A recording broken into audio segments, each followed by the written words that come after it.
श्रीमद्भागवत महापुराण भाग 2। श्री सूत जी से शौनकादि ऋषियों का प्रश्न। आप संत समाज के भूषण हैं। इस कलयुग में प्रायः लोगों की आयु कम हो गई है। साधन करने में लोगों की रुचि और प्रवृत्ति भी नहीं है। लोग आलसी हो गए हैं। उनका भाग्य तो मंद है ही, समझ भी थोड़ी है। इसके साथ ही वे नाना प्रकार की विघ्न बाधाओं से घिरे हुए भी रहते हैं। शास्त्र भी बहुत से हैं, परंतु उनमें एक निश्चित साधन नहीं, अनेक प्रकार के कर्मों का वर्णन है। साथ ही वे इतने बड़े हैं कि उनका एक अंश सुनना भी कठिन है। आप परोपकारी हैं। अपनी बुद्धि से उनका सार निकालकर प्राणियों के परम कल्याण के लिए हम श्रद्धालुओं को सुनाइए, जिससे हमारे अंतःकरण की शुद्धि प्राप्त हो। प्यारे सूत जी, आपका कल्याण हो। आप तो जानते ही हैं कि यदुवंशियों के रक्षक भक्त वत्सल भगवान श्री कृष्ण वसुदेव की धर्मपत्नी देवकी के गर्भ से क्या करने की इच्छा से अवतीर्ण हुए थे।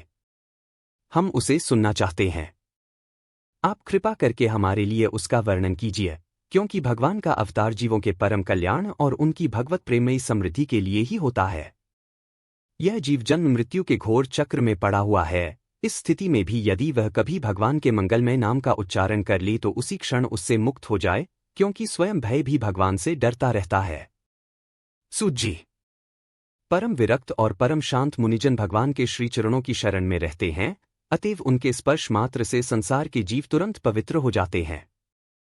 इधर गंगाजी के जल का बहुत दिनों तक सेवन किया जाए तब कहीं पवित्रता प्राप्त होती है।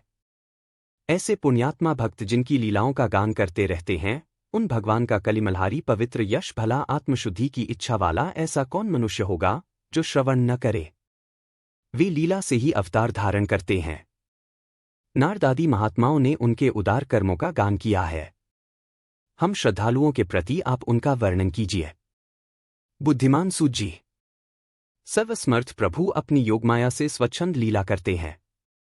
आप उन श्रीहरि की मंगलमयी अवतार कथाओं का अब वर्णन कीजिए।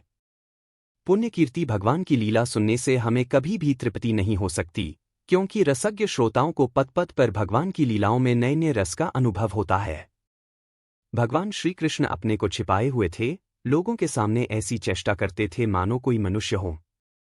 परंतु उन्होंने बलराम जी के साथ ऐसी लीलाएं भी की हैं, ऐसा पराक्रम भी प्रकट किया है जो मनुष्य नहीं कर सकते।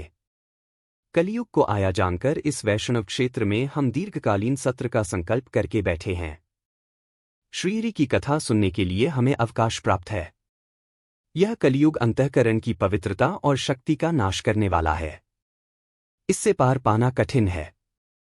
जैसे समुद्र से पार जाने वालों को कर्णधार मिल जाए, उसी प्रकार इससे पार पाने की इच्छा रखने वाले हम लोगों से ब्रह्मा ने आपको मिलाया है। धर्म रक्षक, ब्राह्मण भक्त, योगेश्वर भगवान श्री कृष्ण के अपने धाम में पधार जाने पर धर्म ने अब किसकी शरण ली है, यह बताइए।